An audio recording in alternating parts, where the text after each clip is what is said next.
Bonjour à tous et bienvenue au Jardin de la Tine.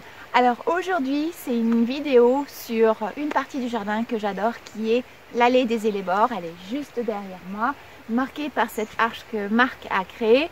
Et ce jardin a été créé grâce à la contribution de ma maman qui a fait pousser pour cette partie du jardin des dizaines, bon il y a plus d'une centaine de pieds d'Hellebores. Donc je vais vous présenter aujourd'hui cette allée avec bien sûr un petit topo sur qu'est-ce qu'une hellebore, dans quelles conditions la plante, du point de vue du design aussi, où est-ce qu'on va mettre les hellebores pour que vraiment dans votre jardin vous puissiez vraiment en profiter. Et puis je vais vous expliquer comment j'ai fait moi pour obtenir, comment on a fait pour obtenir autant d'hellebores. Alors saviez-vous que l'hellebore est une plante de montagne? Et ça se voit par deux choses. Tout d'abord, vous remarquerez que l'hellebore a sa fleur qui redescend. Vous voyez ces petites clochettes là qui redescendent? Comme ça. Donc en fait l'hellebore ne nous regarde pas, elle regarde le sol. Et c'est pour une bonne raison, c'est parce que quand il neige, la neige va se poser sur les pétales et non pas sur le pistil. Donc le pistil va vraiment être protégé. Un autre moyen de voir que c'est une plante plutôt de milieu froid, c'est que son système racinaire est très profond. Et généralement, quand vous achetez une hellebore, vous remarquerez que les pots des hellebores sont un peu différents des autres pots, des autres plantes. Ce sont des pots relativement longs, parce que son système de racinaire est donc en profondeur. Et d'ailleurs, une fois qu'une hellebore est installée, il faut mieux éviter de la déplacer. Donc, ici, vous voyez, il y a pas mal de couleurs. Vous avez des roses, des blancs et puis des plus violets, peut-être que je vous montrerai tout à l'heure. Et toute cette diversité, cette hellebore-là, c'est l'hellebore orientale, Helleborus orientalis.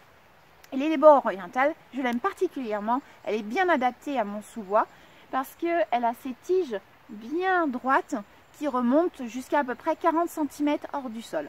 Et donc ça me permet d'avoir une fleur qui est vraiment va être très visible, qui va ressortir un petit peu des autres.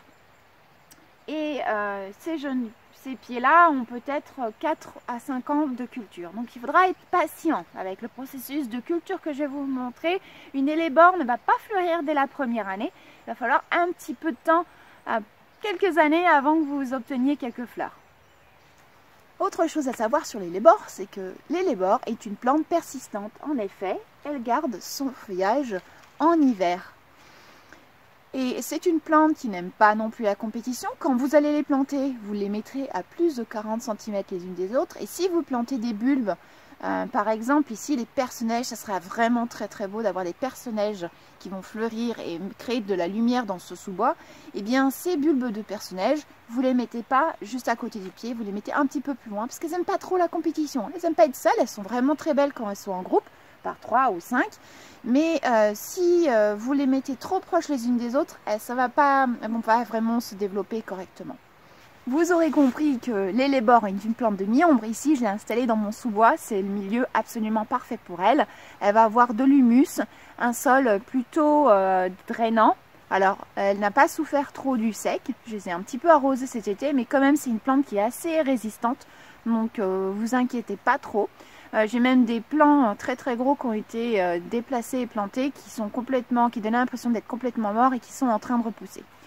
Donc, en tous les cas, plantez-les en mi-ombre, ça leur ira très bien dans les sols plutôt calcaires ou légèrement acides, comme c'est ici. Là, ici, on est vraiment sur un sol légèrement acide et elles se porteront très bien. Donc là, maintenant, on va faire un tour dans l'allée des hellebores. Je vais vous les montrer un petit peu plus dans le détail, toutes ces beautés, toutes ces variations de couleurs qu'ont les hellebores orientalis. Et puis, j'en profiterai pour vous donner quelques informations sur comment vous pouvez les mettre dans votre jardin pour vraiment profiter de toutes ces couleurs. Donc, nous voici dans l'allée des hellebores.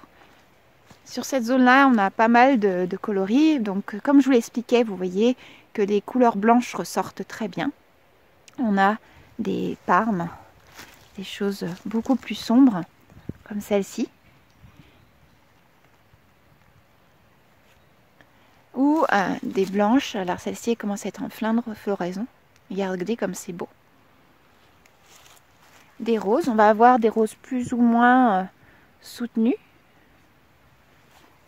Et puis là, la première chose que vous observerez, c'est que j'ai essayé de les mettre en hauteur. Alors j'ai beaucoup de chance parce que tout est en pente. Et donc j'ai privilégié d'installer mes élébores sur la partie haute du jardin.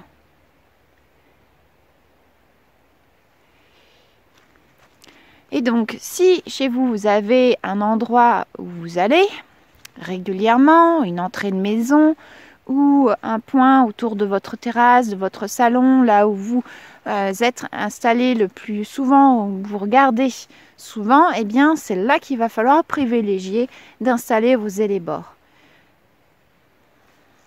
Vous voyez celle-ci, là?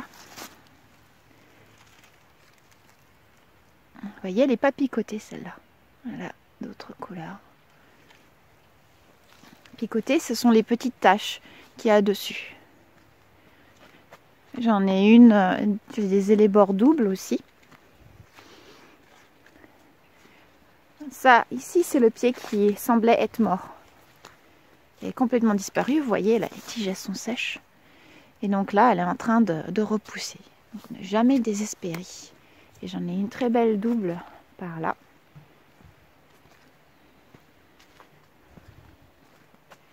Les obtenteurs ont vraiment fait du travail magnifique pour essayer d'obtenir des hybridations parfaites. Alors là, elle a plein de floraison.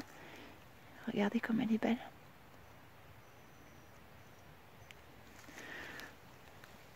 Voilà, une partie de l'allée.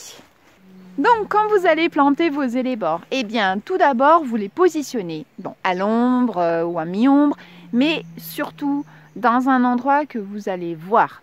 Si vous n'allez pas au fond de votre jardin en hiver comme moi, parce que voilà, c'est pas à côté de la maison, mon allée des élébores, mais si vous ne faites pas cette démarche-là et que vous voulez vraiment profiter de la maison, sans vous exposer au froid, à la pluie ou à la neige, eh bien, mettez-les à l'entrée, vous-même vos invités en profiteront comme ça, ou sur un angle de vue proche de votre baie vitrée ou de la fenêtre de la cuisine. Ou encore, vous pouvez aussi les mettre dans des pots et puis ramener ces pots pendant la saison hivernale à côté de vos pièces de vie pour que vous en profitiez. Autre chose, eh bien, si vous avez la possibilité de les mettre en hauteur, faites-le parce que vous aurez compris avec cet effet retombant de la fleur, vous n'allez pas vraiment en profiter. Donc c'est pour ça que moi j'ai utilisé ma pente et que j'en ai mis assez haut pour vraiment que je puisse voir la fleur. J'en ai aussi mis pour équilibrer un petit peu, on les voit là en blanc, sur la partie basse, mais c'est vraiment, j'ai vraiment mis l'accent sur la partie haute du jardin. Donc, utilisez-les dans des pots, dans des jardinières qui sont surélevées, quitte à les déplacer plus tard dans la saison pour les mettre plus à l'ombre. C'est au pied de ce chêne qu'on a fait donc la plupart des prélèvements pour l'allée des élébores. En effet, ici, on a des jeunes pieds. Là, il y en a un, vous voyez, là, les feuilles, il est tout petit. Qu'on peut donc prélever au printemps pour les rempoter et les mettre ensuite en nourrice. Et attendre, alors là, ça sera votre premier outil de travail, ça va être votre patience, et attendre jusqu'à 3-4 ans avant d'avoir des beaux pieds comme cela. Et là, vous observerez que dans ce massif-là, qui est donc en mi-ombre, donc il ne suffit pas d'avoir une grande surface, j'ai mis quelques bulbes. Donc il y a des leucojomes et vous voyez peut-être derrière des perce-neige. Je vous montre les perce-neige. Ils sont juste là. Là, vous les voyez, les petits personnages. Donc il y a d'autres bulbes, et vous voyez les cyclamènes aussi, qui sont là. Il y a pas mal de choses qui se passent, des fougères différentes. Et puis j'adore le leucojum. Le leucojum, en fait, c'est une variété, c'est un type de perce-neige géant. Donc le leucojum qui est en train de se développer, vous voyez, qui ressort très très bien. Donc ça pourrait être une autre plante que je pourrais installer dans mon sous-bois. Donc là, on se retrouve chez ma maman. C'est là où toutes les élébores, vous avez vu la quantité, ont été poussées, mises en nourrice. Et elle a aussi quelques pieds qui sont très développés. Donc je vais vous montrer ça parce que c'est quand même intéressant de voir vraiment un pied mature. Pour voir comme c'est beau, quoi, principalement. C'est le plaisir des yeux. Allez, je partage ça avec vous. Donc voici une partie du jardin. Et là, vous pouvez observer des élébores qui sont vraiment magnifiques, avec des pieds très très développés. Il y en a même une, ça se sème bien, hein. Vous voyez celle-ci, elle s'est semée certainement toute seule, elle est en train de se développer là dans le trou. Et donc, notamment ces pieds-là. Alors voilà, c'est des gros bouquets de fleurs, absolument super. Donc là, il y a eu pas mal de semis. Elle a récolté, fait pas mal de prélèvements sur cette zone-là. Et vous voyez la différence avec des jeunes pieds comme chez moi. La différence, dans quelques années, ça sera ça. J'espère que vous aimez quand même. Donc nous sommes ici sur la zone où tout a commencé en termes de production. Alors ma maman a récupéré les jeunes plants qui se sont développés à la base des pieds mères que je vous ai montré tout à l'heure, qui étaient absolument super et bien développés. Et tous ces jeunes plants ont été individuellement séparés et plantés dans des godets de 8. Alors les godets de 8, vous savez ce que c'est? Ce sont ces petits godets comme ça. Là. Voilà, des petits godets comme ça. Donc il y en avait une surface énorme de petits pieds. Et en fait, on les a laissés pendant 1 an se développer dans ces godets. Et puis, ils ont ensuite été plantés en nourrice dans des grands bacs de culture. Je vous montre ça. Donc voici une partie du jardin qui a été utilisée pour la production des élébores. D'ailleurs, il y en a une ici encore. Voilà.